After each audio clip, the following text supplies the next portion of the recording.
Oke teman, subscribe dan nyalakan loncengnya.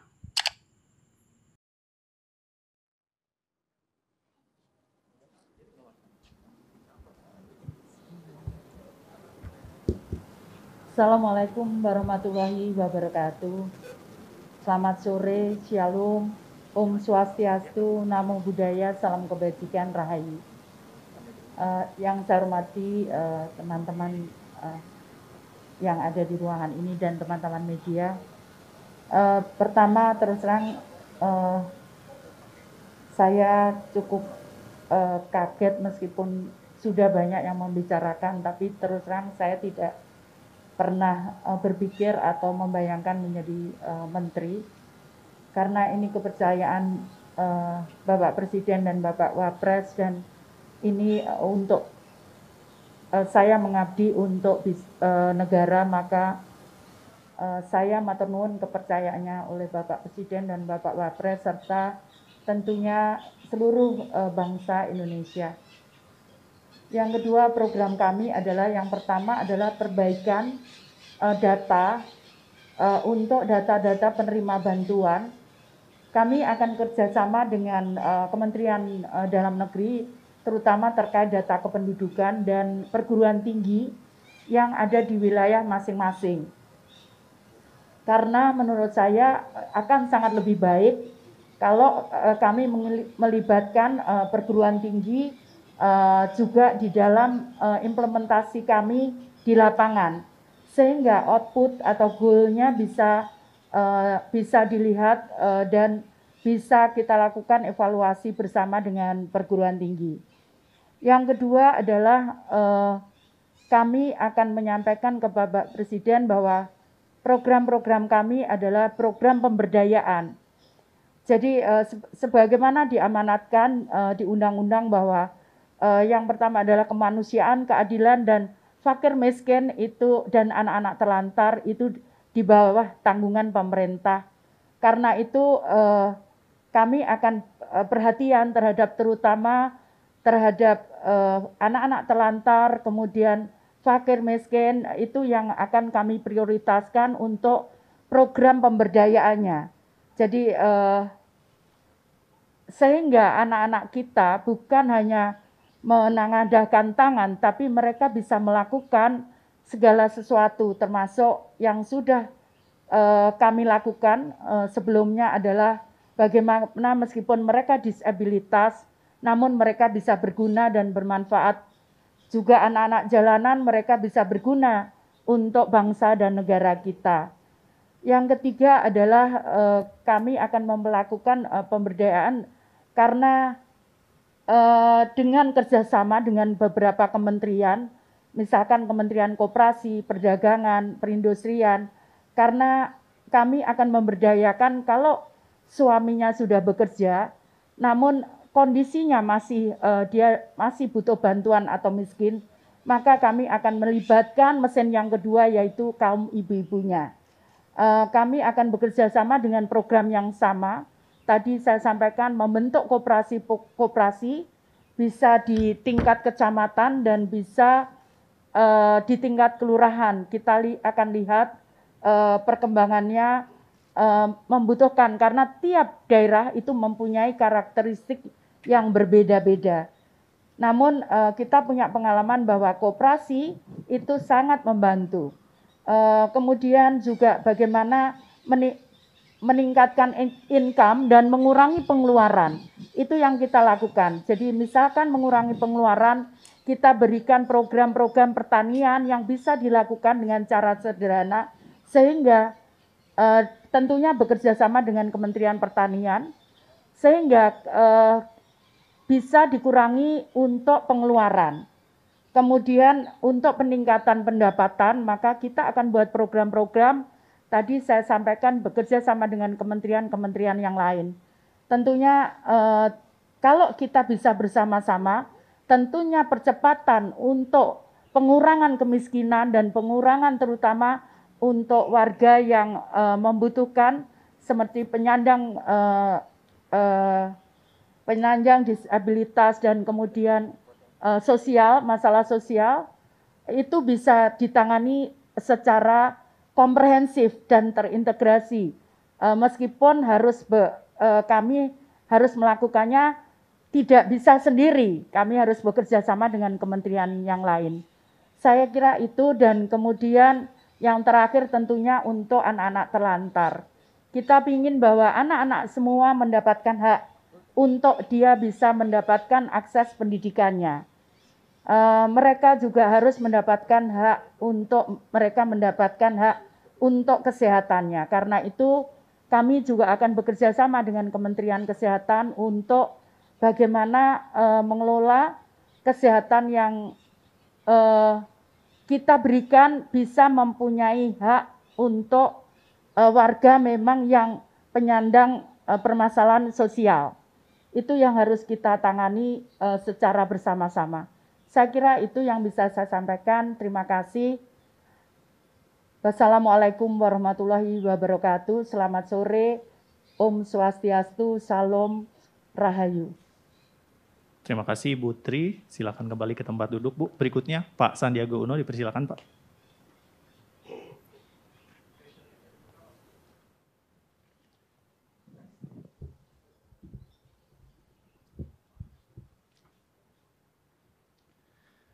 Bismillahirrahmanirrahim.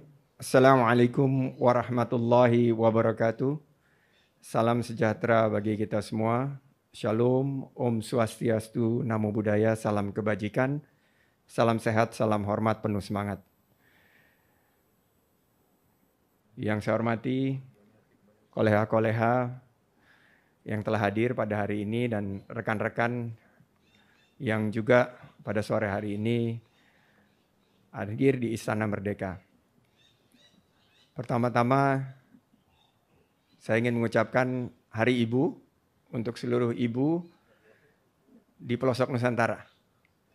Termasuk Ibu Risma, ibu saya, dan ibunya anak-anak saya, dan juga ibu-ibu yang ada di sini. Semoga dengan Hari Ibu ini kita bisa terus memberdayakan perempuan hebat dan perempuan mandiri. Syukur kehadirat Allah Subhanahu wa Ta'ala bahwa di tengah pandemi COVID-19 kita masih bisa berkumpul dan insya Allah hadir pada acara yang mudah-mudahan membawa keberkahan ini. Saya sendiri baru saja selesai dalam pemulihan dari penyakit COVID-19 yang saya rasakan sendiri selama 2 minggu terakhir. Dan tentunya dalam konteks ini tugas dan amanah yang disampaikan oleh Bapak Presiden dan Bapak Wakil Presiden teramat sangat berat. Karena kebangkitan bangsa Indonesia untuk pulih dari COVID-19 dan melanjutkan agenda pembangunan terutama di sektor pariwisata dan ekonomi kreatif akan sangat bergantung pada pemulihan kesehatan dari sisi COVID-19 dengan upaya kita menerapkan protokol kesehatan yang ketat dan disiplin.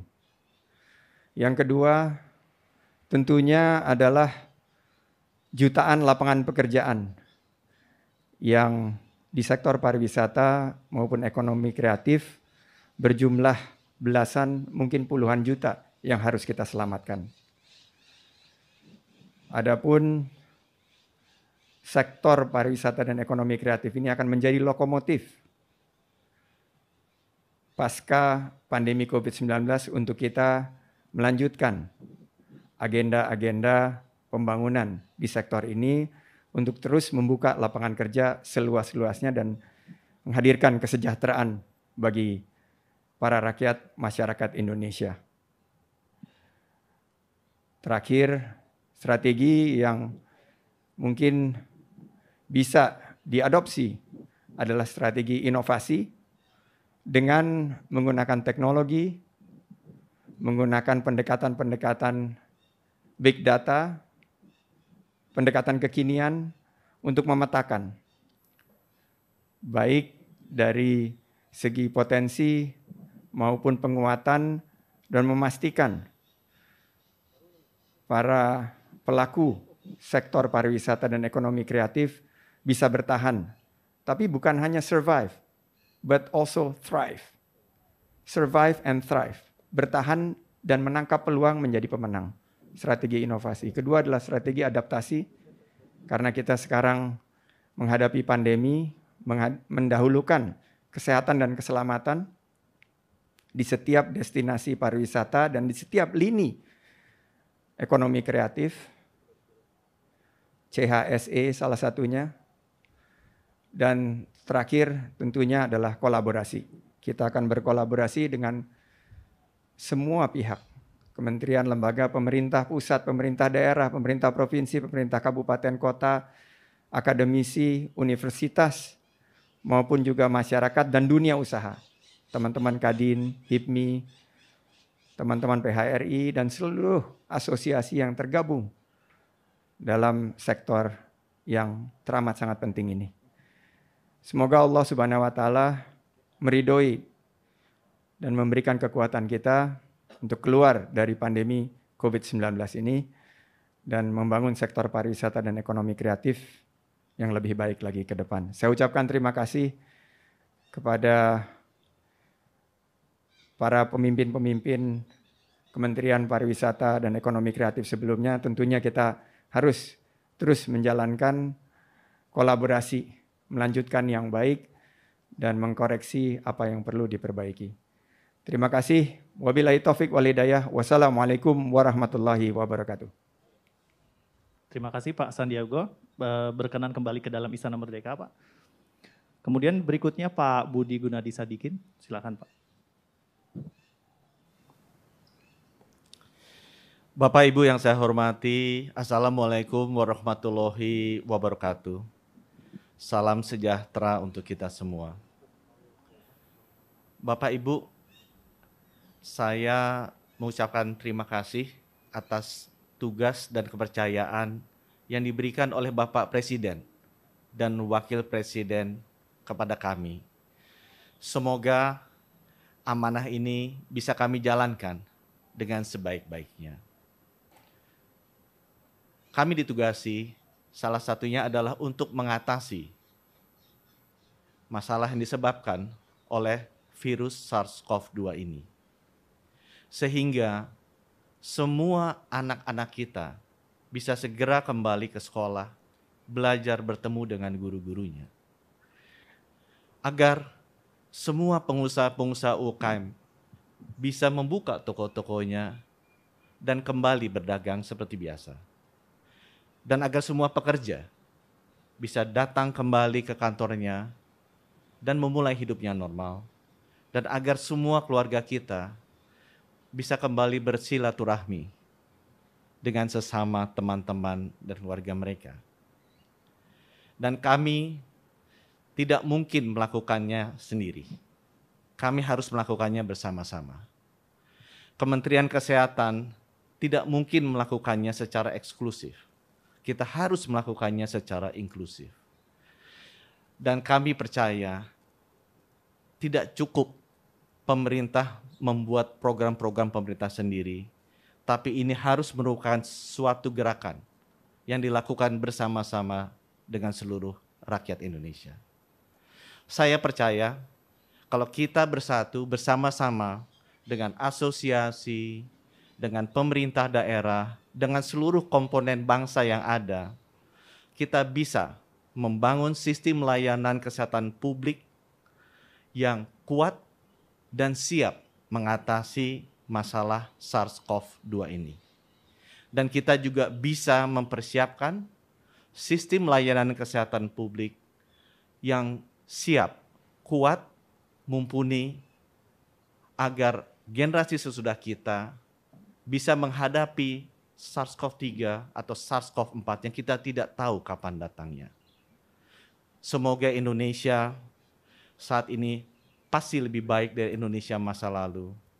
Dan semoga Indonesia masa depan selalu lebih baik dari Indonesia masa kini. Terima kasih. Wabillahi taufik wal hidayah. Wassalamualaikum warahmatullahi wabarakatuh. Terima kasih Pak Budi. Berkenan kembali ke dalam Istana Merdeka. Berikutnya Gus Yakut Khairil Qomas, dipersilakan Pak. Assalamualaikum warahmatullahi wabarakatuh. Alhamdulillahirabbil alamin. Innalillahi wa inna ilaihi rajiun. Bapak Ibu sekalian, ketika pertama kali saya mendapatkan berita bahwa saya harus menerima amanah sebagai salah satu pembantu Bapak Presiden dan Bapak Wakil Presiden di kabinet ini sebagai Menteri Agama, tentu yang saya rasakan adalah kaget. Karena dalam mimpi yang paling liar saya tidak pernah membayangkan menjadi Menteri Agama. Tetapi apapun tugas amanah yang sudah diberikan ini, saya sudah bertekad untuk mewakafkan seluruh hidup dan apa yang saya miliki untuk bangsa negara. Dan kebetulan sekarang mendapatkan kesempatan melalui Kementerian Agama. Saya akan melakukan apa yang paling baik untuk bangsa dan negara ini. Yang berikutnya yang saya harus sampaikan adalah bahwa setelah nanti resmi menjadi Menteri Agama, yang pertama ingin saya lakukan adalah bagaimana menjadikan agama itu sebagai inspirasi, bukan aspirasi. Artinya apa? Bahwa agama sebisa mungkin tidak lagi digunakan menjadi alat politik, baik untuk menentang pemerintah maupun merebut kekuasaan, atau mungkin untuk tujuan-tujuan yang lain. Agama biar menjadi inspirasi dan biarkan agama itu membawa nilai-nilai kebaikan, nilai-nilai kedamaian dalam kehidupan berbangsa dan bernegara. Kemudian yang kedua tentu tugas yang tidak mudah, yaitu bagaimana bisa meningkatkan yang pertama adalah ukhuwah Islamiyah. Kenapa ukhuwah Islamiyah? Karena kita tahu bahwa mayoritas warga negara ini adalah pemeluk agama Islam. Maka negara ini akan damai, negara ini akan tentram jika sesama Muslim, sesama umat Islam ini memiliki ukhuwah atau persatuan di antara mereka. Yang kedua, meningkatkan ukhuwah watoniyah atau persaudaraan sesama warga bangsa. Kenapa ini penting? Karena kita tahu bahwa Indonesia ini merdeka, Indonesia ini lepas dari jajahan kolonial, itu karena perjuangan oleh semua agama, bukan hanya Islam. Umat Muslim, kaum Kristiani, Hindu, Buddha, Konghucu, dan semua agama yang ada di Indonesia, pada waktu pergolakan kemerdekaan mereka terlibat. Sehingga maka penting ukhuwah watoniyah ini kemudian kita bangkitkan kembali, agar tidak ada satu kelompok pun, tidak ada satu agama pun yang mengklaim merasa paling memiliki negara ini. Semua berhak memiliki negara ini. Kemudian yang ketiga, ukhuwah basyariah, persaudaraan atau persatuan sesama umat manusia. Saya sering mengutip dalam beberapa kesempatan apa yang disampaikan sahabat Nabi, sahabat Ali karamallahu wajhah, bahwa mereka yang tidak saudara dalam iman adalah saudara dalam kemanusiaan. Ini saya kira penting untuk menjadi kesadaran bagi seluruh warga bangsa ini. Jika ini dilakukan, maka saya meyakini ke depan Indonesia ini akan jauh lebih tentram, dan pembangunan yang tadi sudah disampaikan oleh beberapa calon menteri tadi, itu akan lebih mudah untuk diwujudkan. Kemudian yang ketiga yang tidak kalah penting adalah bagaimana bisa memajukan pendidikan agama di lingkungan Kementerian Agama. Pendidikan agama apapun, termasuk tentu di dalamnya adalah pondok pesantren. Bagaimana pondok pesantren bisa didorong mandiri dan pada akhirnya akan melahirkan kader-kader terbaik bangsa, kader-kader terbaik yang bisa memberikan sumbangsih terbaiknya untuk bangsa dan negara. Saya kira demikian. Yang terakhir, mohon doa restu Bapak Ibu sekalian dan seluruh rakyat Indonesia agar amanah ini bisa saya laksanakan dengan sebaik-baiknya, istiqomah dalam kebaikan dan tentu saja membawa kemajuan bagi bangsa dan negara. Allahul muwaffiq ila aqwamit thoriq. Wassalamualaikum warahmatullahi wabarakatuh. Terima kasih Pak Gus Yakut. Berikutnya Pak Sakti Wahyu Trenggono, silakan Pak. Selamat sore. Assalamualaikum warahmatullahi wabarakatuh. Salam sejahtera, Om Swastiastu, Namo Buddhaya. Yang saya hormati rekan-rekan yang hadir di sini. Pertama saya ingin menyampaikan perasaan saya ketika saya mendapat amanah untuk dicalonkan sebagai Menteri KKP. Sebelumnya saya mendapat amanah sebagai Wakil Menteri Pertahanan. Dalam 1 tahun ini saya membantu Menteri Pertahanan untuk mensinergikan dan membangun pertahanan masa depan. Nah, selanjutnya dalam 1 tahun ini secara mengagetkan juga tiba-tiba saya diminta untuk membenahi, kemudian melanjutkan dan mengelola yang namanya kelautan dan perikanan. Amanah ini bukan amanah yang mudah, saya kira. Saya ingin berusaha bahwa ada sebuah wilayah karunia dari Allah Subhanahu wa Ta'ala yang memiliki satu potensi yang sangat besar, yang tentunya itu bisa menjadi kesejahteraan bagi bangsa ini. Nah, itu tentu saya akan belajar dan menggali, melakukan evaluasi untuk selanjutnya bisa dilakukan apa yang harus kami lakukan supaya itu bisa menjadi manfaat bagi bangsa. Begitu melimpah ikan-ikan di lautan dan begitu melimpah juga potensi-potensi di kelautan, baik itu untuk sektor pariwisata, kemudian industri perikanan dan lain sebagainya, termasuk budidaya, dan tentu tidak melupakan dengan kebersinambungan lingkungan. Itu yang akan kami lakukan jika nanti kami sudah resmi menjadi Menteri Kelautan dan Perikanan. Saya kira itu saja, karena saya bukan tipikal orang yang bisa beretorika, tapi yang suka dengan bekerja dan bekerja keras. Dan saya sudah mewakafkan diri semenjak saya sebagai Wakil Menteri Pertahanan, sama seperti Mas Sandi, jadi mewakafkan diri untuk bangsa ini dan bekerja keras untuk bangsa ini. Saya mohon doa juga kepada seluruh bangsa Indonesia agar saya bisa amanah dan bisa menjalankan amanah dari Bapak Presiden dan Bapak Wakil Presiden dengan membantu beliau mewujudkan Indonesia maju. Terima kasih. Wassalamualaikum warahmatullahi wabarakatuh. Terima kasih Pak Sakti Wahyu Trenggono. Berikutnya silakan Pak Muhammad Lutfi.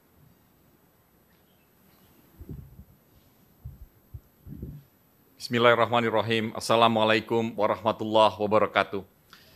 Selamat siang dan salam sejahtera bagi kita semua. Yang saya hormati rekan-rekan sahabat yang dipanggil oleh Bapak Presiden pada sore hari ini. Yang saya hormati Bapak dan Ibu yang hadir pada sore hari ini juga. Saya merasa terhormat sekali dan berterima kasih kepada Bapak Presiden dan Bapak Wakil Presiden atas kepercayaannya yang diberikan kepada saya. Saya berjanji akan bekerja sekuat mungkin, sepandai mungkin, secakap mungkin untuk memastikan perekonomian Indonesia akan lebih baik di masa yang akan datang. Seperti kita ketahui bahwa ekonomi dunia berada pada situasi yang sangat sulit. Beliau mempercayakan saya untuk memimpin Kementerian Perdagangan, dan Kementerian Perdagangan ini adalah sesuatu lembaga yang mekanismenya adalah memastikan bahwa arus barang berjalan dengan baik, kegiatan ekonomi berjalan dengan baik, agar kesejahteraan dapat tercipta bagi rakyat Indonesia. Pada saat yang bersamaan, saya akan berjanji, karena Menteri Perdagangan itu kalau dianalogikan sama seperti wasit bertinju. Pembeli penjualnya adalah petinjunya, dan rakyat Indonesia adalah penontonnya. Ketika wasit tidak melakukan sesuatu dengan hal yang semestinya dilakukan, penonton dan petinju-petinju ini akan melihat kecurangan ataupun kekurangan. Oleh sebab itu, saya akan berjanji menjadi transparan. Kementerian ini akan memastikan juga bahwa ekonomi Indonesia harus berjalan secara baik, secara efisien untuk mensejahterakan bangsa dan negara. Terima kasih. Wabillahi taufiq wal hidayah. Wassalamualaikum warahmatullahi wabarakatuh. Oke teman, silakan subscribe channel ini dan nyalakan loncengnya.